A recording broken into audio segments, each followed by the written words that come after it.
Assalamualaikum warahmatullahi wabarakatuh. Hai teman-teman, selamat datang di channel Wheelchair Way, channel yang akan menyajikan berbagai informasi mengenai seputar paraplegia. Terima kasih bagi teman-teman yang sudah klik video ini dan dukung saya dengan klik tombol subscribe yang ada di bawah video ini. Bagi kebanyakan orang yang mengalami cedera patah tulang belakang, pasti akan diiringi dengan kerusakan saraf, termasuk saraf untuk mengontrol kencing kita. Nah, ada berbagai kondisi ketika teman-teman mengalami kerusakan pada saraf kencing. Yang pertama, teman-teman tidak bisa membuang air kencing sama sekali. Jadi air kencing tidak bisa keluar sama sekali jika tidak dibantu dengan alat bantu. Terus kemudian bisa keluar tetapi tidak tuntas, yang kedua. Terus kemudian yang ketiga, bisa keluar dengan sendirinya tanpa tertahan sedikit pun gitu ya, atau keluar dengan tuntas. Nah, perbedaan kondisi tersebut menyebabkan beda pula kebutuhan bagi setiap paraplegia. Maka beda pula alat yang diperlukan. Nah, bagi teman-teman yang sudah bisa mengeluarkan air kencing sendiri dengan tuntas tanpa tertahan, itu teman-teman bisa memakai yang sudah kita bahas, bisa memakai pampers, terus kemudian kondom kateter gitu ya. Tapi bagi teman-teman yang tidak bisa keluar air kencingnya atau bisa keluar tetapi tidak tuntas, maka dibutuhkan suatu alat bantu, yaitu kateter gitu ya. Jadi kateter itu, apa sih kateter itu? Kateter adalah alat yang dipasang karena kondisi mendesak gitu ya. Jadi kateter itu dipasang ketika kita kondisinya mendesak. Jadi kalau tidak diperlukan, jadi misalkan teman-teman bisa mengeluarkan air kencing dengan tuntas, itu nggak perlu dipakai lagi gitu ya. Kenapa? Karena ada resiko ketika kita memakai kateter, yaitu bisa terjadi infeksi saluran kencing yang sering dialami oleh teman-teman gitu ya. Nah, kemudian kateter sendiri ini ada beberapa jenisnya, yaitu yang pertama inhaling kateter. Inhaling kateter itu kateter yang biasa disebut kateter balon gitu ya. Jadi dia agak lama penggunaannya, jadi bisa seminggu sekali diganti gitu ya, bisa seminggu dilepas. Nah itu tetapi tentu saja juga ada, kalau penggunaannya dalam jangka waktu lama, itu akan bisa terjadi resiko infeksi saluran kencing. Terus kemudian yang kedua, yang pertama tadi inhaling kateter, yang kedua adalah intermittent kateter. Nah, intermittent kateter ini adalah kateter yang dipasang ketika mau buang air kecil aja gitu ya. Jadi misalkan selama 4 jam sekali kita pasang intermittent kateter, terus kemudian air kencing keluar, kita lepas lagi. Nah, itu namanya intermittent kateter. Nah, intermittent kateter ini pun ada beberapa jenisnya. Yang pertama, kateter intermittent kateter yang sekali pakai. Jadi yang kalau teman-teman searching di online shop itu bisa teman-teman searching dengan Nelaton kateter gitu ya. Jadi Nelaton kateter itu kateter yang dipakai intermittent. Jadi tapi sekali pakai, jadi hanya sekali pemakaian terus dibuang. Nah, tentu saja kalau digunakan dalam jangka waktu lama itu akan terjadi pemborosan ya. Satu itu harganya sekitar 9.000 sampai 10 ribuan gitu ya. Ada yang 8.000 sekian gitu. Jadi kalau sehari kita memakai 6 kateter, ya itu akan lumayan gitu ya harganya. Nah, terus ada juga selain Nelaton kateter, ada juga Pikon. Jadi model Pikon ini yang nanti akan kita bahas, itu harganya lumayan mahal. Terus tetapi bisa kita gunakan dalam jangka waktu bertahun-tahun gitu ya. Jadi penyimpanannya itu bisa kita sterilkan gitu. Jadi bisa digunakan dalam jangka bertahun-tahun.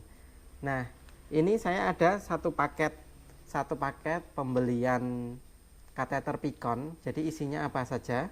Kita bahas satu persatu ya. Ini kita dalam harga 1.180.000. Jadi yang terakhir ketika saya upload video ini, harganya itu satu paket 1.180.000. Itu kita mendapatkan handscone. Jadi kalau kita mau melakukan kateterisasi itu harus memakai handscone ya, karena untuk menjaga sterilnya gitu. Terus kemudian setelah handscone kita dapat air steril. Jadi satu buah air steril, terus kemudian Dettol antiseptik, kemudian jarum suntik yang ada miliannya. Tentu saja ya, jarum suntik ada miliannya ya. Terus kemudian gel pelumas,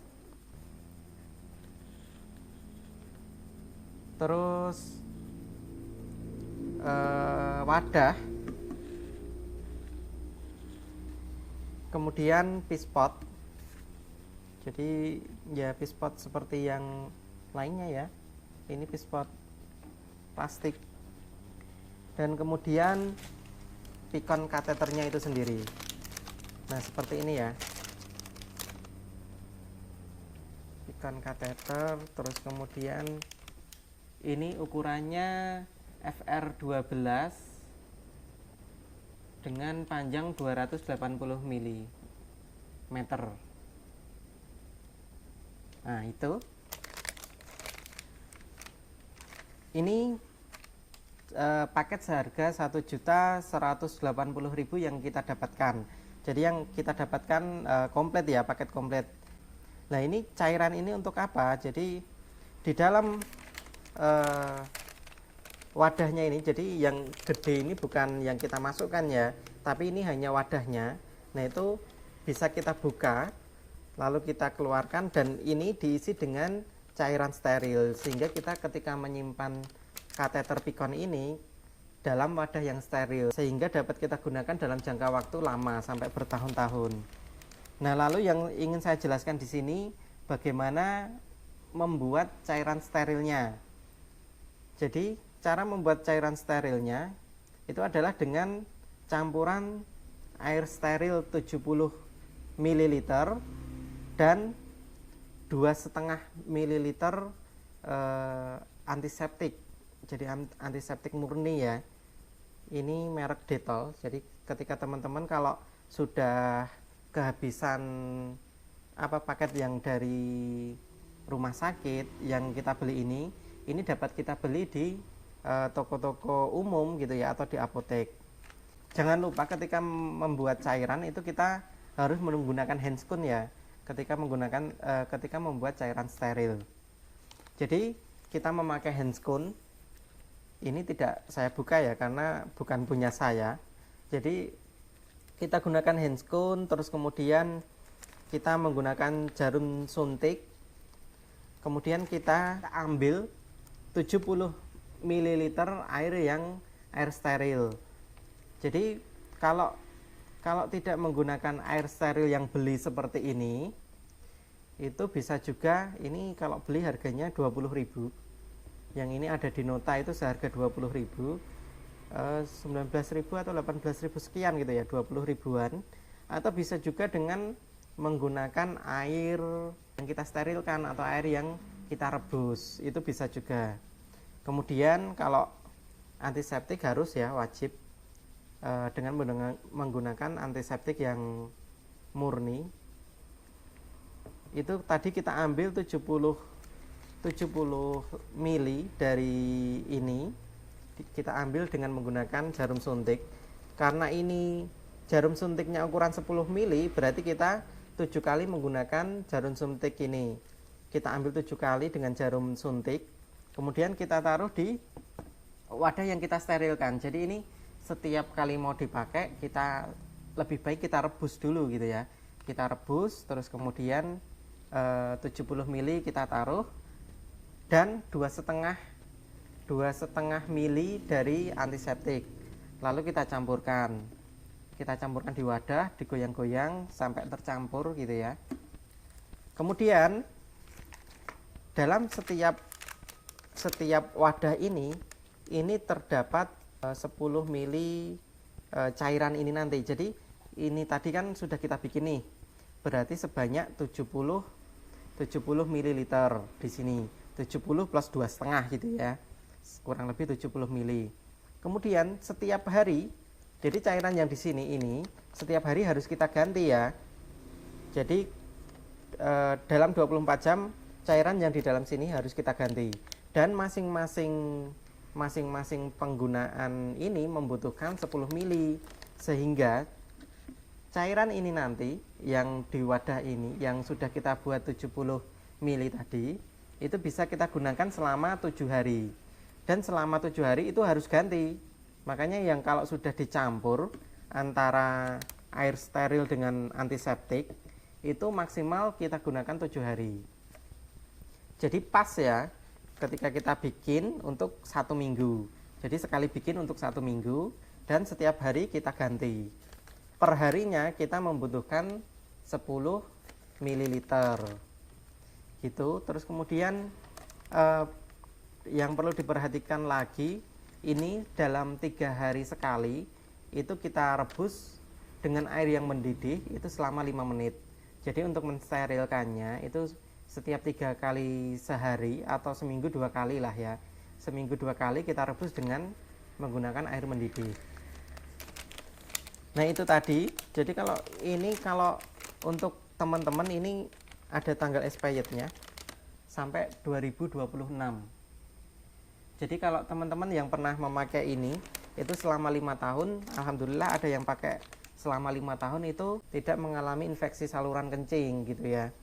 Karena memang kalau yang dengan menggunakan yang inhaling itu harus seminggu sekali diganti. Kalau kita penggunaan dalam jangka waktu lama, itu tentu saja ada kuman yang masuk ke kandung kemih, ke saluran air kencing gitu ya.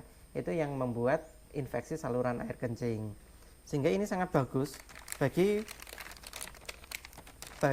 pengguna seperti kita ya, yang cedera tulang belakang, kemudian tidak dapat mengontrol air kencing yang tidak tuntas keluarnya gitu ya, yang tidak bisa sama sekali keluar atau yang tidak tuntas. Itu sangat bagus menggunakan kateter Picon ini. Itu mungkin hari ini dari saya, semoga bermanfaat. Terus dukung saya dengan subscribe channel ini agar saya juga lebih baik lagi dalam menyajikan konten-konten informatif tentang paraplegia kepada teman-teman. Begitu dari saya, sampai jumpa di video selanjutnya.